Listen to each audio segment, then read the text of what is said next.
ہاں غلام تھے بیچارے یا نوجوان تھے. نوجوانوں پر بزرگوں کو خود ہی حق حاصل ہوتا ہے، جو چاہے کرے.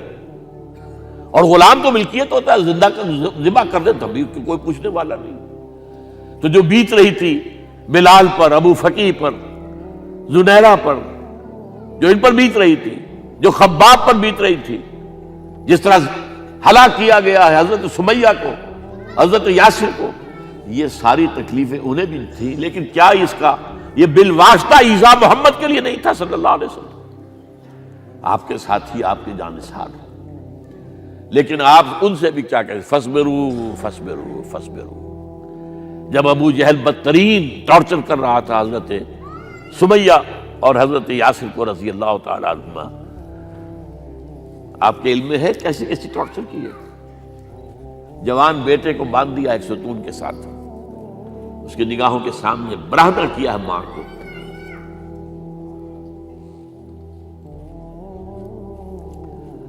ہاتھ میں ایک مورتی ہے. جب تنگ آ گیا، ستا کر تنگ کر کے مار مار کے حضرت سمیہ ٹس سے مس نہیں ہو رہی. کہتا ہے تم ایک دفعہ کہہ دو سمیہ کہ ہاں اس مورتی میں بھی کچھ ہے، میں تمہیں چھوڑ دوں گا. انہوں نے تھوک دیا، برچھا مارا ہے شرمگاہ کے اندر.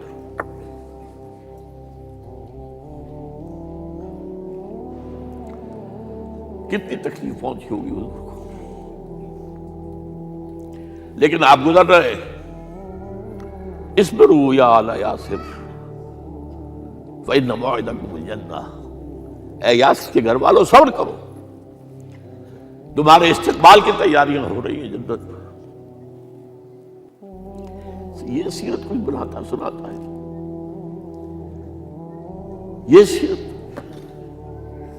یاسر کے ساتھ کیا کیا ہے، 4 اونٹ نر سانڈ، اور ان کے ساتھ رسے باندھ کر ایک رسے سے ان کا ایک بازو باندھا، ایک سے دوسرا بازو، ایک سے ایک ٹانگ دوسرے سے دوسری ٹانگ. انہیں دوڑایا ہے کہ پرکھتے اڑ جیسے قسم کے. یہ دین ایسے ہی قائم نہیں ہوا. عدل و انصاف کا نظام ٹھنڈے ٹھنڈے قائم نہیں ہوتا، گھر میں آرام سے بیٹھے ہوئے قائم نہیں ہوتا. اور سنیے، 3 برس شیب بنی ہاشم کے اندر قید ہے. 3 برس. اور یہاں کی قید پر قیاس نہ کریں. یہاں تو جیل میں کھانے کو ملتا ہے، راشن ملتا ہے، جیسا بھی ملتا تو ہے نا. اور لیڈروں کے لیے تو class A class B class ہے. آپ تو ان کا تو لیڈر تو لوگ جب آتے ہیں جیل کاٹ کر معلوم ہوتا ہے کہ شاید کسی صحت افزا مقام سے تشریف لا رہے ہیں. وہاں کیا تھا، ٹوٹل بائیکاٹ. ایک گھاٹی، ادھر پہاڑ ادھر پہاڑ، دونوں طرف جو ہے پہرے. کوئی کھانے پینے کی چیز اندر نہیں جائے گی. اور پورا خاندان بنی ہاشم، وہ بھی کہ جو ایمان نہیں لائے، وہ قبائلی زندگی تھی نا. بنو ہاشم چونکہ حضور کو پشت پناہی چھوڑنے کو تیار نہیں ہوئے، ابو طالب نے آخری وقت تک بھی ساتھ نہیں چھوڑا. ہاں آخری وقت کے قریب ایک بات ہو گئی تھی. ایک مرتبہ تو ہوا کہ وفد آیا ہے قریش کا کہ اپنے بھتیجے کو روک لو، وہ ہمارے معبودوں کی توہین کرتا ہے. ابو طالب نے بلایا اور آپ سے کہا کہ یہ کچھ اپنے رویے کو بدلے. آپ نے فرمایا چچا جان، اب تو چاہے یہ میرے ایک ہاتھ پر سورج اور دوسرے پر چاند رکھ دے، میں اپنے اس مشن کو چھوڑ نہیں سکتا. یہ ہے استقامت.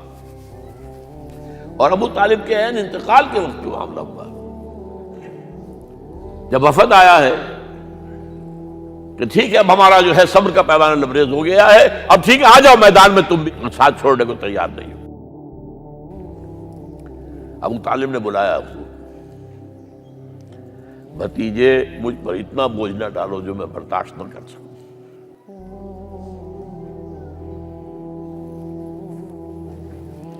حضور کی آنکھوں میں آنسو آ گئے. چچا جان اب تو یا یہ بات پوری ہوگی یا میں اپنے آپ کو ختم کر دوں، اسی میں ختم ہو جائے. بہرحال شیب بنی ہاشم میں 3 برس اس حال میں گزرے ہیں ٹوٹل بائیکاٹ، کوئی کھانے پینے کی نہیں۔ کچھ لوگ تھے شریف النفس، مثلا حکیم بن حزام تھے رضی اللہ تعالیٰ، اور بعد میں ایمان لے آئے۔ حضرت خدیجہ کے وہ رشتہ دار تھے، وہ پہاڑ پر چڑھ کر ایک طرف سے رات کی تاریکی میں، دونوں دروازے تو بند ہیں، پہاڑ پر چڑھ کر چوٹی سے نیچے اتر کر کوئی چیزیں کھانے پینے کی دے آئے تو دے آئے، بس صلی اللہ علیہ وسلم۔ کوئی اور ایک آدھ ہوگا ایسا۔ یہاں تک نوبت آئی ہے کہ بنی ہاشم کے یہ پھول جیسے بچے معصوم بھوک سے بلبلا رہے ہیں، اور اس کے سوا کچھ نہیں ہے کہ سوکھے چمڑے ابال کر اس کا پانی ان کے حلق میں ٹپکا دیا جائے۔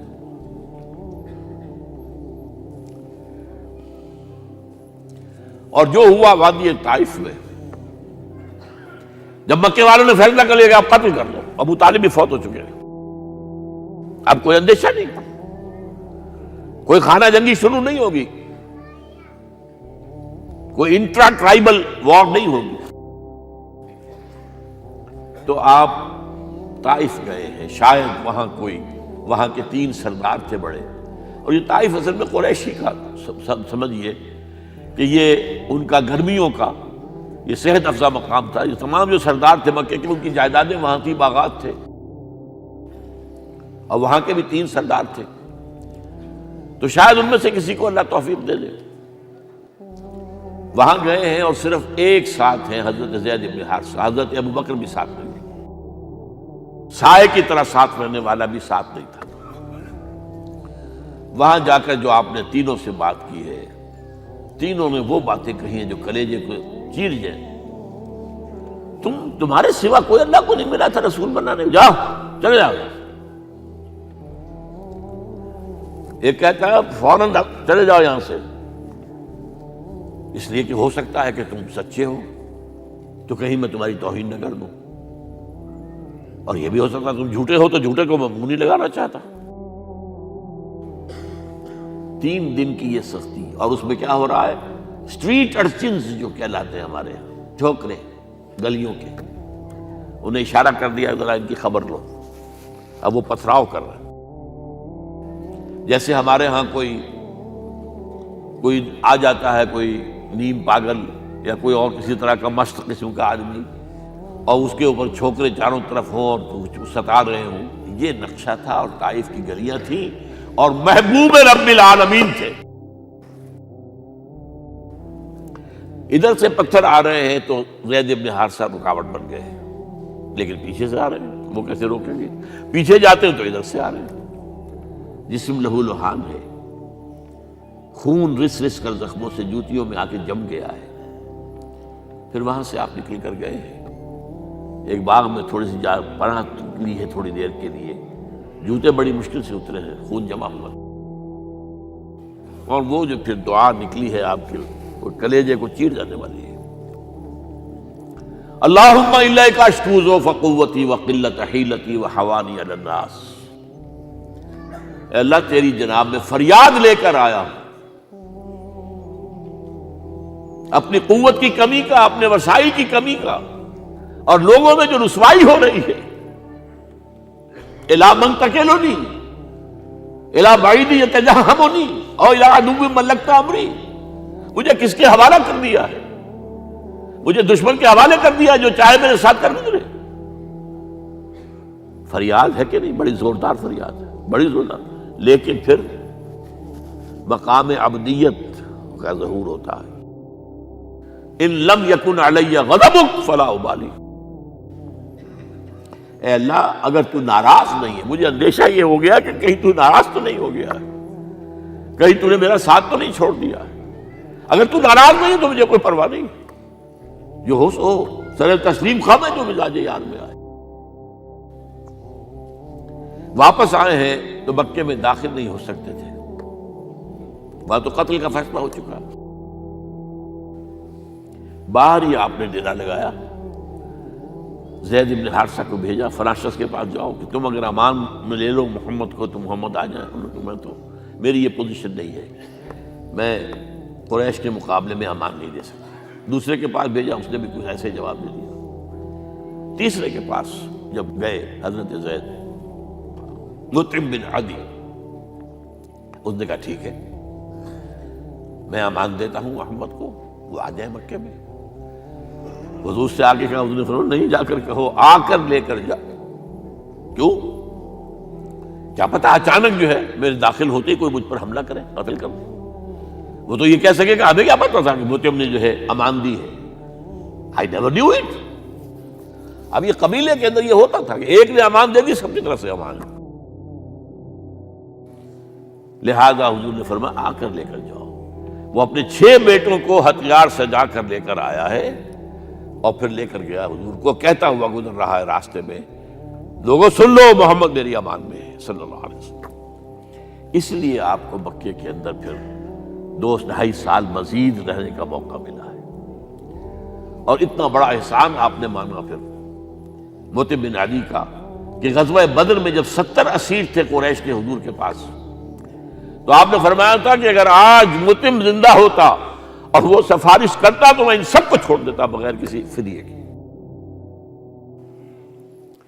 بہرحال یہ چند باتیں میں نے آپ کو بتائی، باقی تو یہ کہ غار ثور ہے کیسی کیسی، اور پھر غزوہ بدر سے پہلے کی رات ہے، اور وہ آپ کا زندگی کا طویل ترین سجدہ ہے اس میں، جہاں تک یہ الفاظ بھی آپ نے کہہ دیا، اللہ اگر کل یہ جو 313 یہاں جمع ہیں اگر یہ ختم ہو گئے تو پھر قیامت تک تیرا نام لینے والا کوئی نہیں ہوگا، میں آخری رسول اور میری یہ 15 برس کی کمائی ہے۔ اس پر کہا حضرت ابوبکر نے، وہ پہرےدار کی حیثیت سے کھڑے تھے، کہ حسبک حسبک حضور بس کیجئے بس کیجئے۔ بہرحال بدر ہے، احد ہے، زخمی ہوئے ہیں، دندان مبارک شہید ہوئے ہیں، خون اتنا بہا ہے کہ بے ہوش ہو گئے ہیں، اور خبر اڑ گئی ہے کہ آپ شہید ہو گئے۔ یہ سب کچھ، اور سب سے بڑھ کر حمزہ کی لاش سامنے آئی۔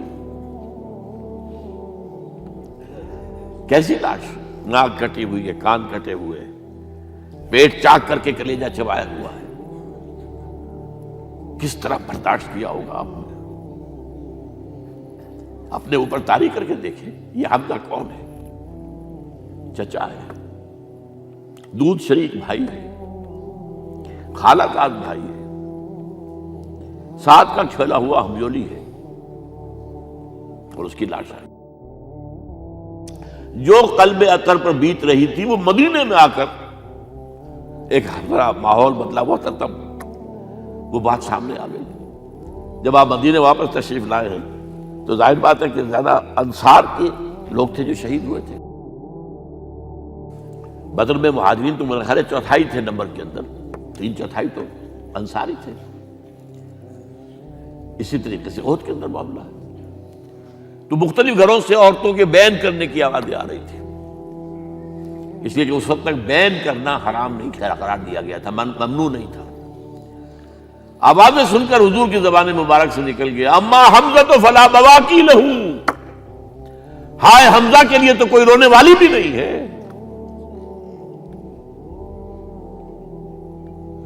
اس پر پھر صحابہ نے، انصار نے اپنے ہاں کی خواتین کو حضرت صفیہ کے ہاں بھیجا، وہ سگی بہن تھی، وہاں انہوں نے جا کے یہ بھی تعزیت کی بہن کی۔